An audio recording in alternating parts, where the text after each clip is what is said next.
À Iconium, Paul et Barnabas se rendirent aussi à la synagogue des Juifs et y parlèrent de telle sorte que beaucoup de Juifs et de non-Juifs devinrent croyants. Mais les Juifs qui avaient refusé de croire suscitèrent chez les non-Juifs de l'hostilité et de la malveillance à l'égard des frères. Néanmoins, Paul et Barnabas prolongèrent leur séjour dans cette ville, ils parlaient avec assurance, car ils étaient confiants dans le Seigneur et celui-ci confirmait la vérité du message de sa grâce, en leur donnant d'accomplir des signes miraculeux et des prodiges. La population de la ville se partagea en deux camps, les uns prenaient parti pour les Juifs, les autres pour les apôtres. Les non-Juifs et les Juifs, avec leurs chefs, s'apprêtaient à maltraiter les apôtres et à les lapider. Mais ceux-ci, dès qu'ils en furent informés, cherchèrent refuge dans les villes de la Lycaonie, Lystre, Derbé et les environs. Là aussi, ils annoncèrent l'Évangile. À Lystre se trouvait un homme paralysé des pieds, infirme de naissance, il n'avait jamais pu marcher. Il écoutait les paroles de Paul, l'apôtre fixa les yeux sur lui et, voyant qu'il avait la foi pour être sauvé. Il lui commanda d'une voix forte, « Lève-toi et tiens-toi droit sur tes pieds. » D'un bond, il fut debout et se mit à marcher. Quand ils virent ce que Paul avait fait, les nombreux assistants crièrent dans leur langue, le lycaonien, « Les dieux ont pris forme humaine et ils sont descendus parmi nous. » Ils appelaient Barnabas Zeus, et Paul Hermès parce qu'il était le porte-parole.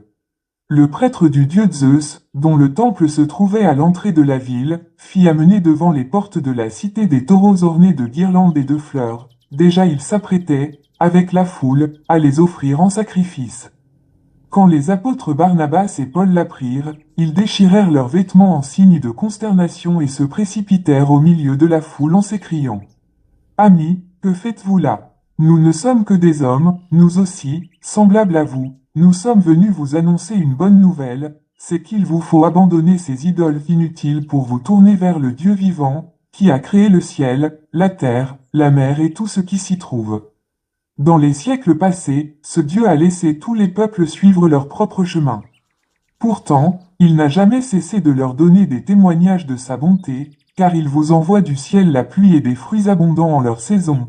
Oui, c'est lui qui vous donne de la nourriture en abondance et comble votre cœur de joie. » Même en leur parlant ainsi, ils eurent beaucoup de mal à dissuader la foule de leur offrir un sacrifice. Des Juifs arrivèrent d'Antioche et d'Iconium et ils parvinrent à retourner le peuple contre eux, ils lapidèrent Paul, puis ils le traînèrent hors de la ville, croyant qu'il était mort.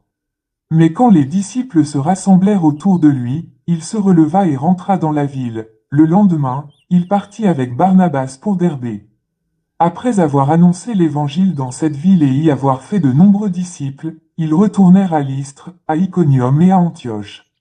Ils fortifiaient les disciples et les encourageaient à demeurer fermes dans la foi, car, leur disait-il, c'est au travers de beaucoup de souffrances qu'il nous faut entrer dans le royaume de Dieu. Dans chaque église, ils firent élire des responsables et, en priant et en jeûnant, ils les confièrent au Seigneur en qui ils avaient cru. De là, ils traversèrent la Pisidie et gagnèrent la Pamphylie.